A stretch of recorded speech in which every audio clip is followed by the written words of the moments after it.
I have with me Matt, the guild manager for Big Time, as well as Khaled, the director of monetization and economy at Big Time. The game has recently been awarded the Game of the Year and the Best Adventure Game at Web3 Gaming Awards event hosted by Polka Starter Gaming. They're going to discuss what is blockchain gaming 2.0, what makes a blockchain game investable, how will Big Time enhance the role of NFTs in gaming, and a lot more. So, guys, welcome to the show. Great to have you, Matt and Khaled. How you guys doing? Doing great. Thanks very much for having us here. Yeah, same here. So thank you so much. Amazing. Let's start with like Big Time is a brainchild of Decentraland alumni and Web3 gaming community and has very high hopes pinned on Big Time that it will change the trajectory of crypto gaming. Can you guys shed a bit of light on what exactly is Big Time? I can start off with that one. I think Khaled and I can speak to kind of different parts of the game. For me, it's very simply a video game, and that's the foundation of what it will always be. I would describe it as a mixture between World of Warcraft and Diablo. It's a multiplayer RPG style game, not quite an MMO, but it's set in an overworld. There are these procedurally generated dungeons throughout. You drop into them, you do raids with up to 6 other people at a time, and then as you complete the missions inside of it, occasionally NFTs drop as cosmetic skins inside of it. And one of the new features that we're in the process of onboarding and building right now is a user's ability to actually create their own cosmetics inside their own private area as well.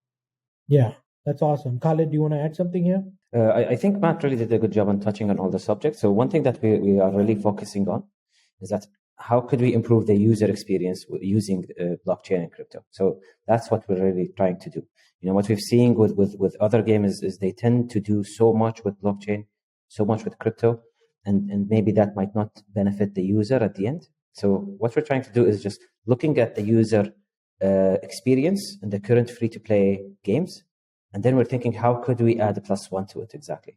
In case you guys want to find out more about Big Time, you can go to Fungible with the J.games and just search for Big Time, where we have written an entire walkthrough on the game. You can find out more about the game, see how to play the game, how to get started, what do you need in terms of technical requirements, and we've written an editorial review for the game as well on various parameters more relevant to gaming. Also, and if you guys want to sign up and leave a user review, that will be great as well. So yeah, check out fungible.games. Have you guys seen that? I know I've checked it out. I think I was chatting with your team a couple months ago when you guys were still onboarding Fungible and talking about trying to create a new consolidated area for Web3 games that kind of adds more than what is currently available on something like Steam or the Epic Store. And we were all about it. And that's why I think we were one of the earlier projects to list with you guys. Yeah, it's awesome. I'm super excited about that. I think the true value of it will show when we have more games like Big Time, Illuvium, etc., kind of, ready for getting to people. And when we have hundreds of amazing games out there, I think that's when an aggregation platform like ours will make more sense. And what do you think is going to be blockchain gaming 2.0, right? Like, what problems did blockchain gaming 1.0 have? Where are we evolving to now? I think this is another good alley-oop between me and Khaled. I'll take it from my perspective, and he has a much more, I think, intellectual and technical perspective on it as well. When you look at the kind of first generation of blockchain games, there was very much an emphasis on how to incorporate the somewhat nascent blockchain technology in like a creative way. There was more of a focus on earning as opposed to a gameplay. In many ways, I wouldn't say that they were so much a game, more of like a job emphasis. That was really the main selling point. It was like, hey, you can kind of make set returns and kind of own your assets. But I think 2.0 and 3.0 Web3 gaming will look like, and even beyond, is really much more of a focus on gaming. And that's the main priority, as opposed to blockchain and ownership and earning being the main focus. It's going to be the gaming part.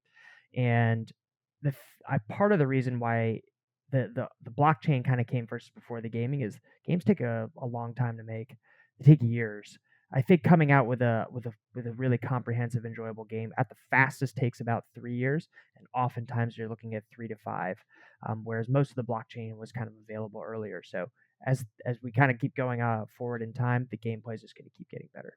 But I really want to like pick your brains on this one, Khaled, because you're really looking at it from a crypto and economics and numbers perspective, right? Like you must have studied like a ton of games. Tell us, like I would want to know from you what things were done right and what things need to be fixed and what are you guys working on?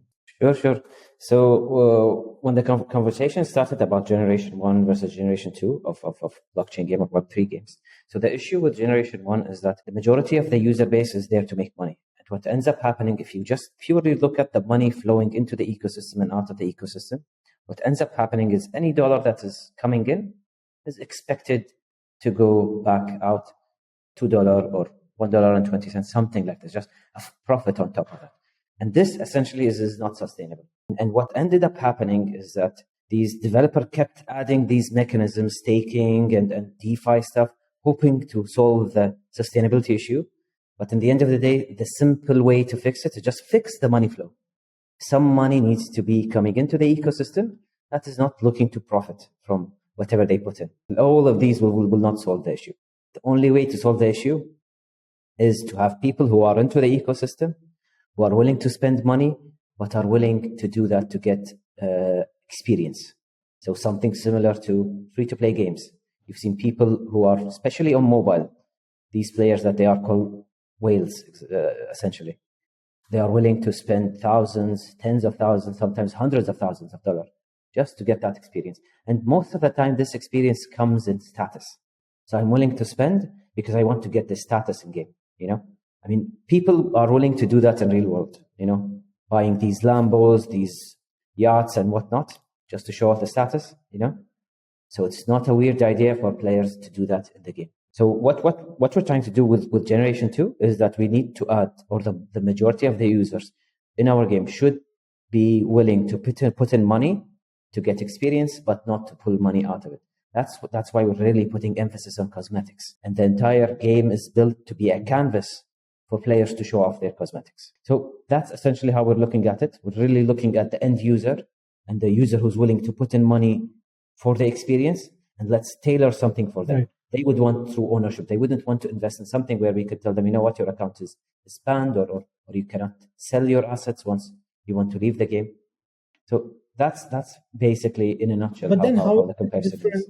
How is this different from the Web 2 side of things, right? Like essentially you can have the whole flex within a Web 2 game as well. You can buy in-game items. Then why is Web 3 such a revolution with the gaming side of things? Yeah, so it's pretty simple because I could flex it even outside. I don't need my game account to flex whatever I have. So it's something that I really own. Imagine if I tell you, okay, you could buy a Lambo, but it's owned by the dealership and you can use it whenever you want. It's not the same. I mean, ownership, like I understand, like flexing a Rolex is different than flexing a Lambo.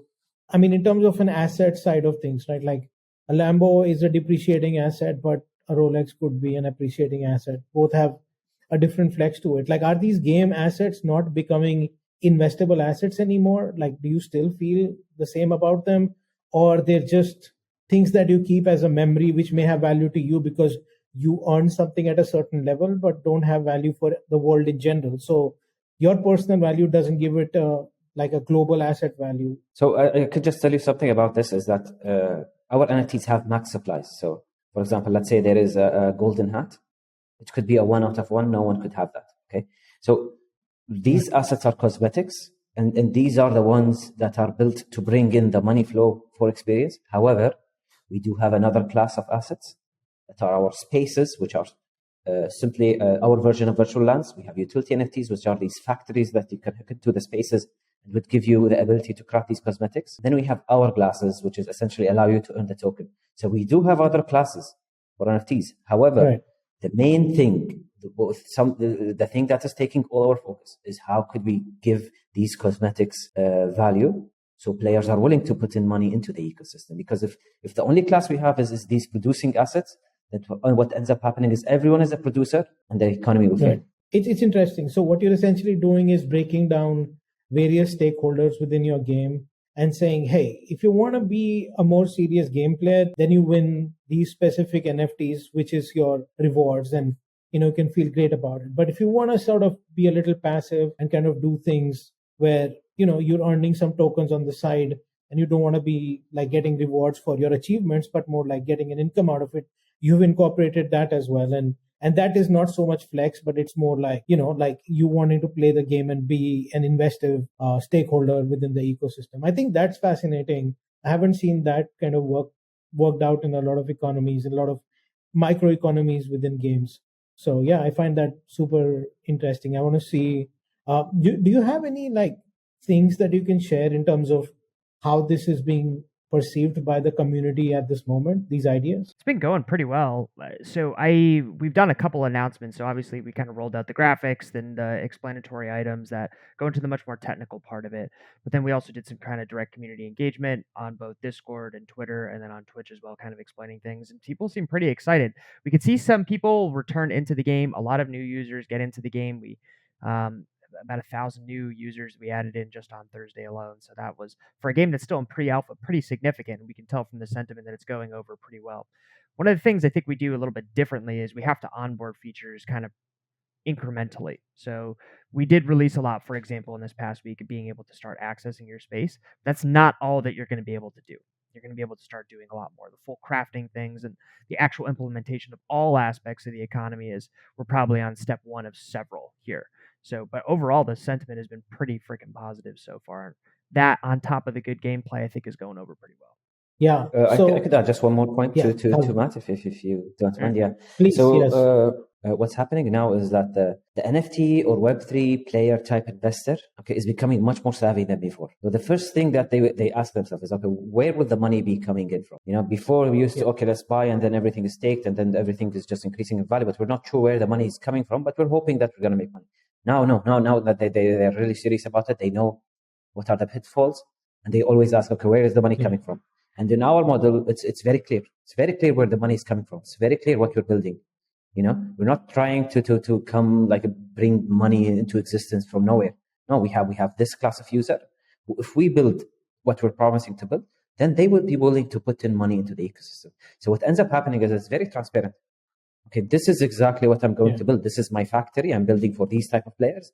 If these type of players exist, then I'll be able to sell it at a good margin. And that's something that is very good. You know, it's very transparent, very clear.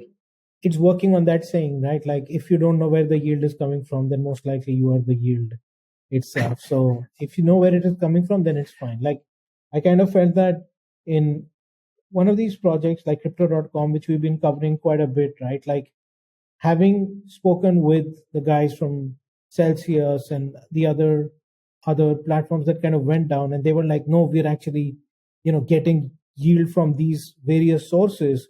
Whereas crypto.com was pretty clear that, hey, we're getting yield from our marketing budget.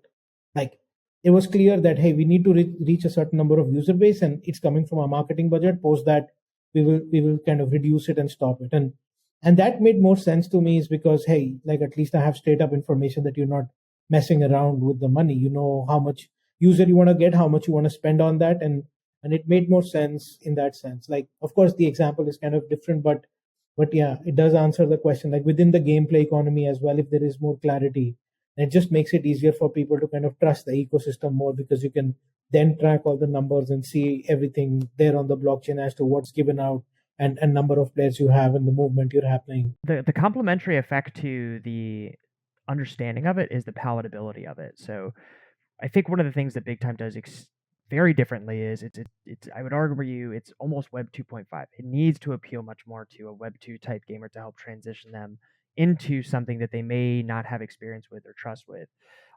That's very important for us. So a lot of the accessibility parts of the economy that Khaled has mentioned takes place without having access to a wallet. Truly, you do not even to have really kind of a ton of understanding of the crypto process or blockchain in order to start crafting and owning and even transacting on a marketplace. Why? Because we think that people who play things like Valorant or Fortnite or World of Warcraft can make that easy, intuitive jump into something like Big Time. That's kind of the way we built the game, to be that accessible and easy to pick up. So it's kind of the flip side, I think, another thing that Big Time does quite uniquely.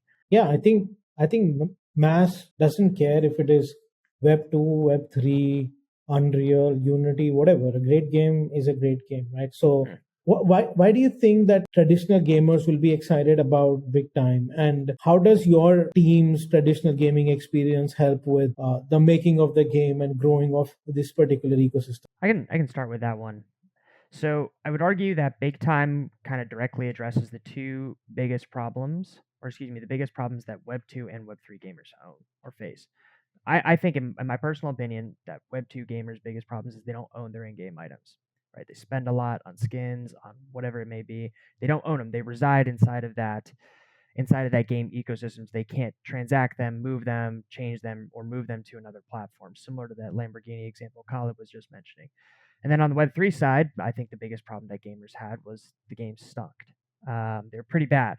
And so we tried to build a good game that appeals to Web3 people, and then give them the ownership capability that appeals to Web2. And so by kind of directly going towards both of those, I think that's why a lot of people will get excited or have been excited about Big Time.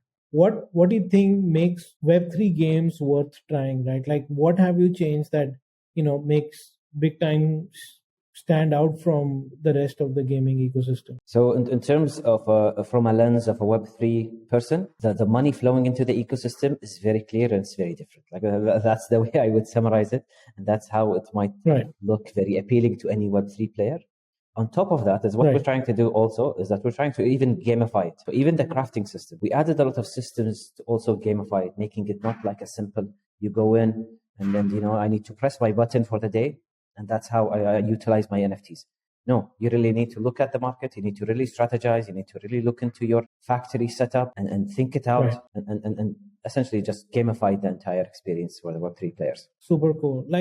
And then without pay to win and pay to play models, how does Big Time actually run its economy? I think. Yeah, so that's a big question to wrap up.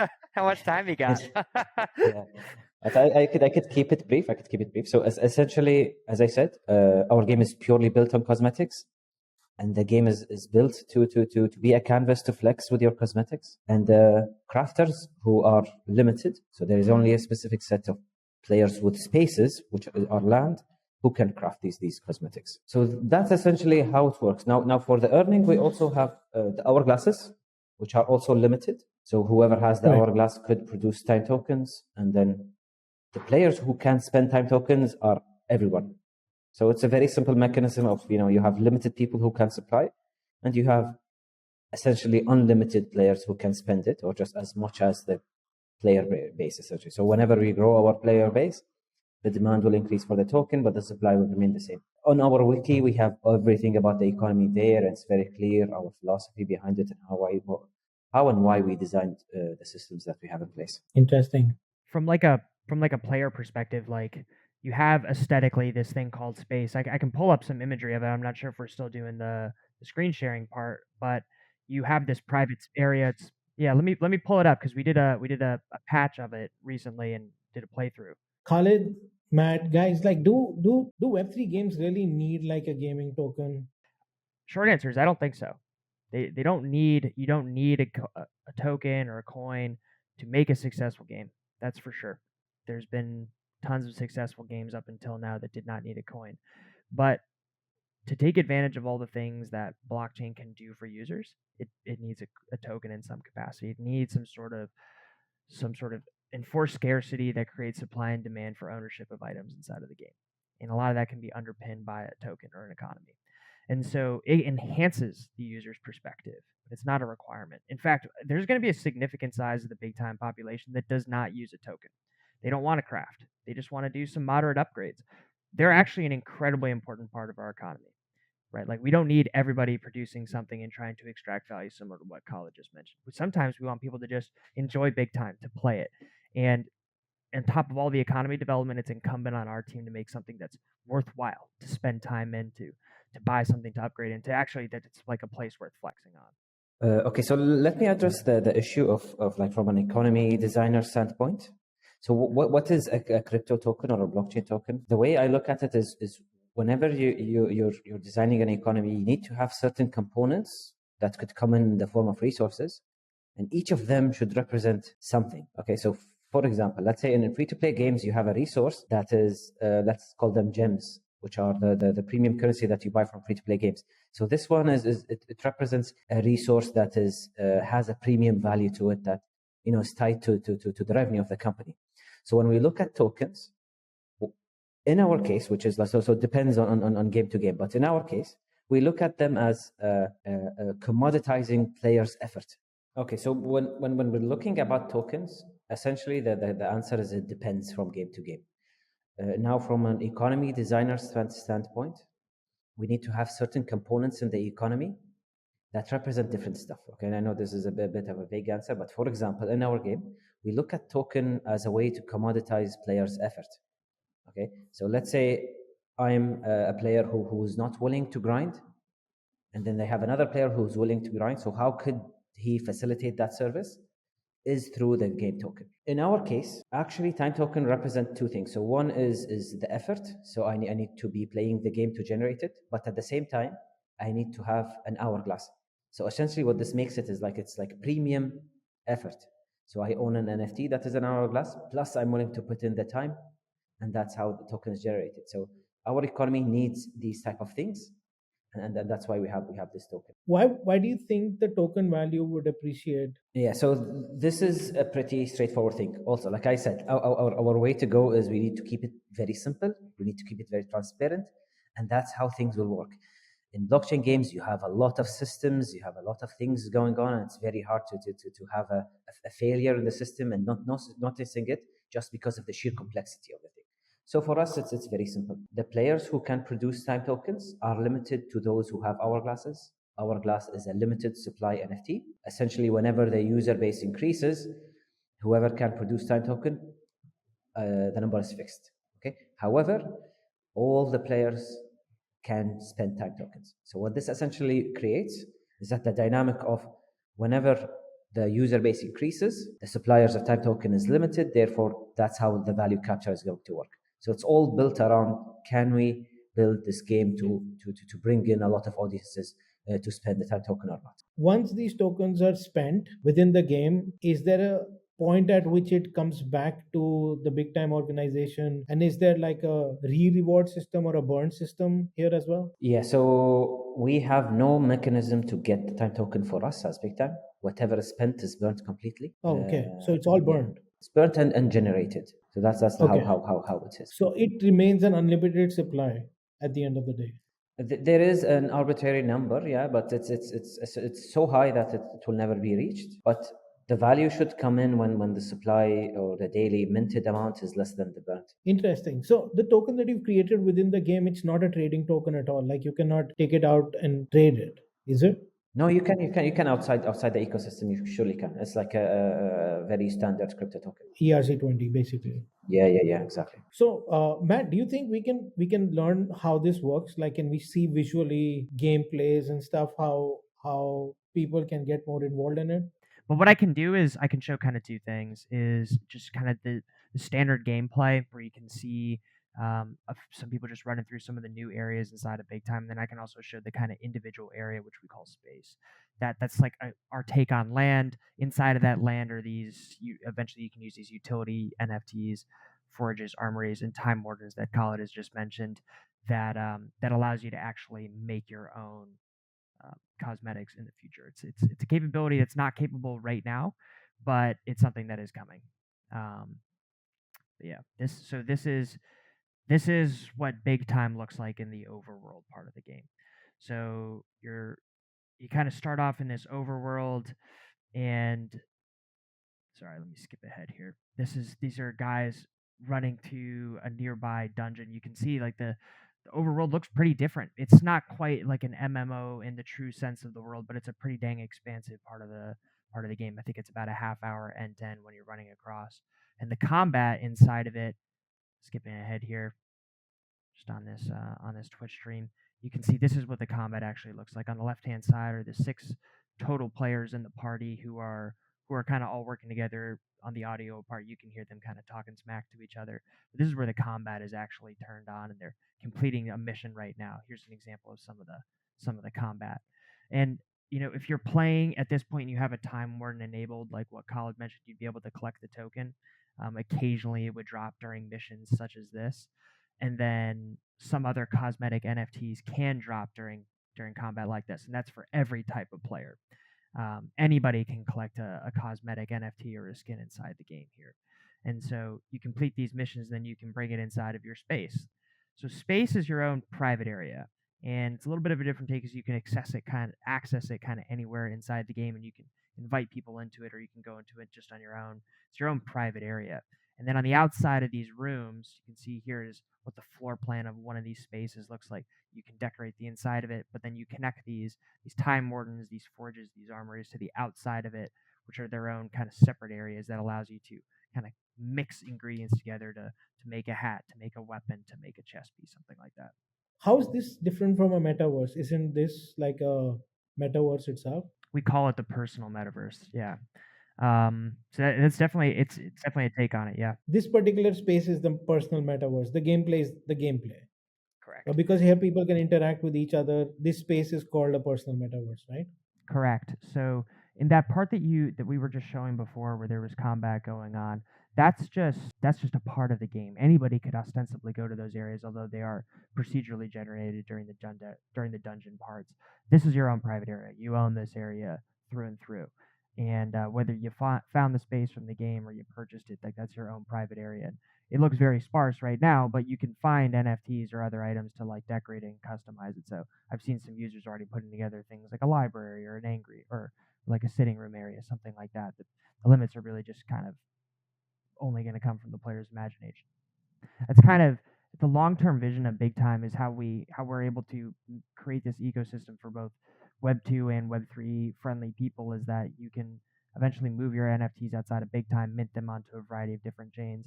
If you want to move them onto something like OpenSea or onto Fungible or something like that. But if you want to bring them back into the game, you're going to be able to do that as well. But this is kind of the foundational step before any of that interoperability really comes into significant effect. There's a lot of like kind of negativity around NFTs in general.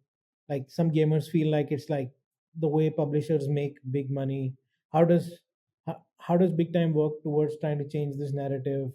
Like why would people trust NFTs a little more now? Let me start off with that one, and then Khaled, I think is going to have a much more articulate answer. I don't want to be shown up by him first. When I talk to users about or gamers specifically about what they do or don't like about blockchain games, they what their issues they describe to me are more about the implementation of blockchain as opposed to blockchain itself. They're like, oh, well, the games were not fun, or they were a Ponzi scheme, or something like that. But they don't have a fundamental issue with the technology itself. It was more the way it was used, or used poorly, or some sort of negative media source. There's certainly quite a bit of that they could pull from going around right now. But if you talk to them in terms of like, well, would you prefer to own your items?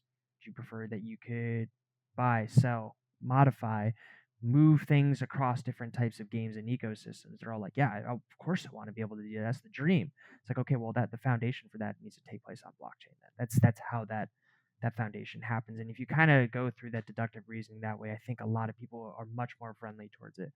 And again, the way we built it is if you don't give a hoot about any of that stuff, you can't even spell NFT. You can still collect those items inside of the game, and you can still enjoy the fact that you have ownership over verifiably scarce items. Yeah, so to add on what Matt's saying, typically players would hate on a business model. You know, we've seen that when a game is announced to be free to play, such as Diablo Immortal, a lot of players would be enraged and complaining about it, which is okay, fair enough. I'm used to spending $20 and I could get whatever I want. Now it's like to get everything I need to spend $100,000, which is okay. This is understandable, but it's very rarely that players would hate technology, like don't implement this type of technology in the game. There is a huge misinformation where they associate technology with a specific business model, and I think this is attributed to the generous amount of bad actors that we have on blockchain, unfortunately. So I don't think it is justified, to be honest. We just need to have a good example to prove that NFT models is not always bad for the end user. So where do you think kind of gaming ecosystem heads from here, right? Like you did mention that ownership is such a key part to what Web3 truly stands for, especially in the digital space. But how else do you see things changing in the next, 2 to 5 years time? Like where do you think the advent of next Web3 revolution will be? Like will it be more and more interesting economies, or like games kind of working together, more game studios focusing on it, or would it be like a technological revolution? I could just say something about this. I think a big mistake that we did with Web3 games is that we took a huge leap ahead of free to play with introducing tons and tons of new stuff on top of a game. And I think that's the biggest mistake that we have done. Honestly, what I think as an industry that what we should do is we should take 10 steps back and look at the free-to-play game experience from the player standpoint, and let's try to beat that, or let's add some value to that. And this could be in the form as what Matt had been preaching so far about the true ownership, as well as commoditizing the player's effort via token, for example. These two things could be simple. At the end of the day, you just need to do a very small margin on top of whatever exists to win. We don't need to completely change everything. Let's revolutionize how gaming. You could start a revolution with a very small change. And one thing I need to note about free to play is that the key thing that it has is that accessibility. The more accessible the game is, the better it is. And this is something we really need to keep in front of us as Web3, because the complexity is huge and it could easily creep into game projects. Well said. I would say to just to kind of flesh out in my more simplistic version of life is blockchain games over the last couple of years have done an incredibly advanced job of implementing complex technology, um, and doing some pretty revolutionary things. But they did not start, I think, with the end user experience in mind first. And broadly speaking, I think from blockchain games is there's more of an emphasis on how do we get users to really buy into this, to not just literally spend things, but to enjoy it.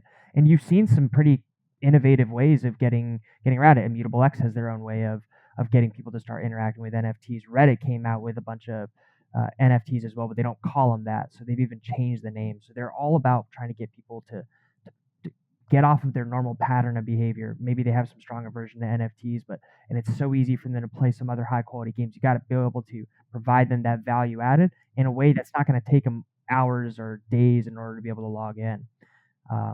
For example, that high barrier to entry of just like setting up a wallet. It's pretty unpleasant to set up a wallet, just to play a game that you may not like. And with all the other kind of great options on the table, you need to make that process easier. And that starts with the user's experience more in mind. So broadly speaking, I think there's more of an emphasis in games on making that user onboarding easier. Coming to our last questions, more about Big Time itself. Where do you think the next development cycle for you guys lies? Like, what are you guys working on as of now?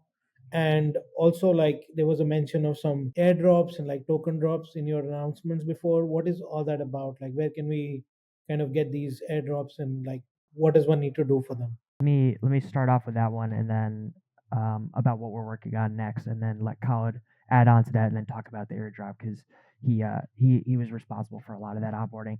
So for us, over the next couple months, as we really ramp up from moving out of our alpha into our invite beta, there's some main things we're really looking for. Main thing is we're going to continue to expand the content.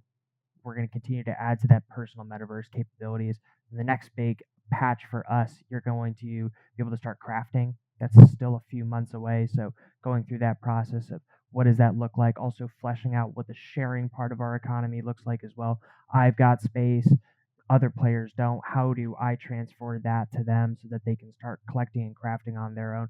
Those are all kind of key economic or developmental things that we're going to be working on, that a lot of it we're doing kind of hand in hand with our community, getting their feedback. Hey, what would you like to be able to do? Does this make sense? What do you think about this? And then getting that bottom up, that feedback is super important for us. But that's probably what the next few months looks like for us. Get started with the game now? Like, if they want to sort of craft stuff as of now, can they get started? What's the easiest way?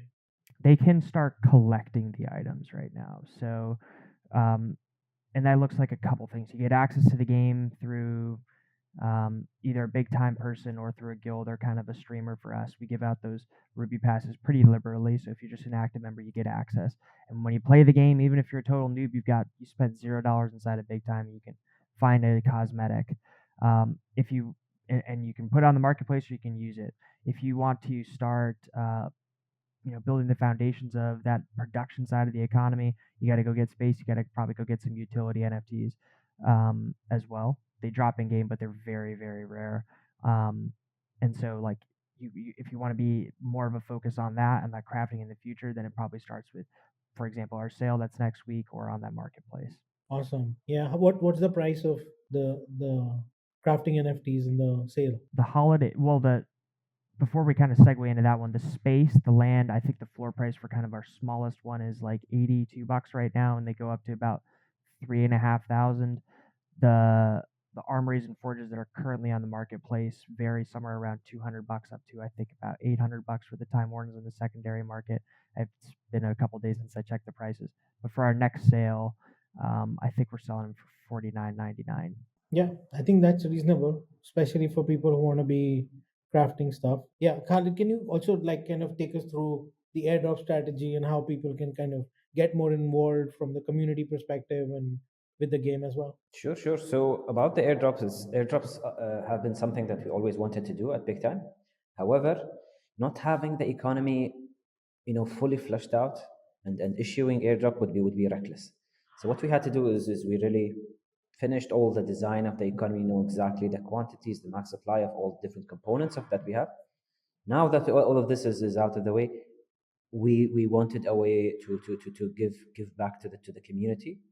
We have a lot of community members who have been really loyal with us, who have been waiting so much, who have been patient with us, and this is our way to give them back essentially.